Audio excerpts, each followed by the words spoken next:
Hello, thank you for joining me today for a recap of regulatory activity in the month of July. I'm going to start today with an issuance from the CFPB, which was directed toward debt collectors as those are defined in Regulation F. And this advisory opinion advised debt collectors that they are not allowed to charge any amount that is incidental to the principal obligation unless the agreement that established the obligation expressly authorized the charge. And they were directing this mostly toward what they call pay-to-pay fees, which are where a consumer tries to make their payment over the phone and they get charged a fee for doing that. And the CFPB is letting us know that that is a violation of Regulation F unless the original agreement allowed it. And it's not enough to have a separate agreement that authorizes the charge.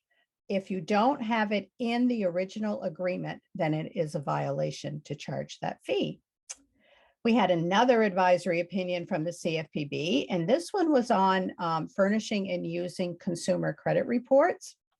And they wanted to remind everybody that you can only furnish those reports or use those reports if you have a permissible purpose for doing so. And there's a specific list of permissible purposes in the Fair Credit Reporting Act. And those are the only purposes for which you can obtain and use a credit report. So they wanted to make sure that everybody was on the same page with what those permissible purposes are.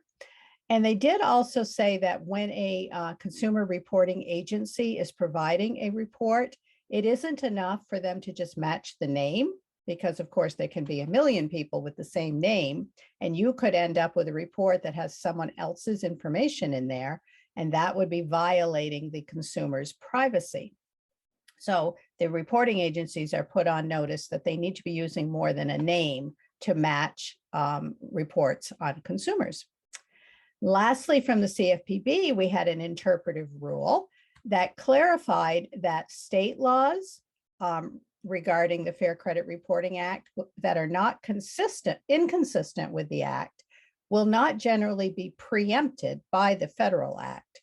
So there are a lot of states that have specific rules around credit reporting under the Fair Credit Reporting Act, and they generally will stand unless they are inconsistent with the FCRA. Moving to the NCUA, the NCUA announced that multiple common bond federal credit unions that submit underserved area applications can now list the areas that they want to serve by census tract and put in there the year the census tract was in effect. And right now, or before this change, they were required to put in each area's street boundary. And the NCUA has realized that with all of the tracking that we have now, it's not necessary to put in street boundaries. They will allow census tracts in those applications. We also had a final rule from the NCUA, which will be effective on January 1st of 2023.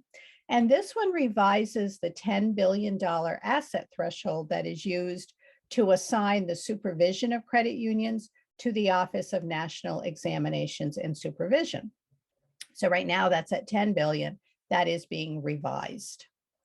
We also had a proposal from the NCUA, and this one is similar to a final rule we recently had from the banking agencies on cyber incidents.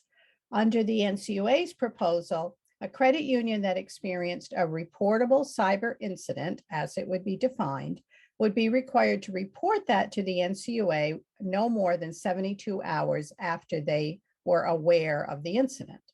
So comments on that proposal are due on September 26th.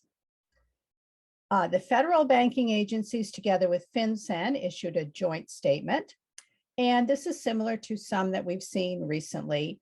They wanted to emphasize that you shouldn't be refusing to bank an entire category of industries because you think they're high risk. They really would rather have you taking these on a case-by-case basis and determining risk for each individual industry or business in an industry. So you shouldn't just take a specific type or class of industry and decide not to bank them. They really want to see you looking at each one on its individual merits and then assigning risk. From the FDIC, we had a proposed rule. This one would increase the initial base deposit insurance assessment rates by 2 basis points. They want comments on this one by August 20th, and it would be effective with the first quarterly assessment period in 2023. Also from the FDIC, we had a proposal to amend their assessment regulations, and this one would include a new term, modifications to borrowers experiencing financial difficulty.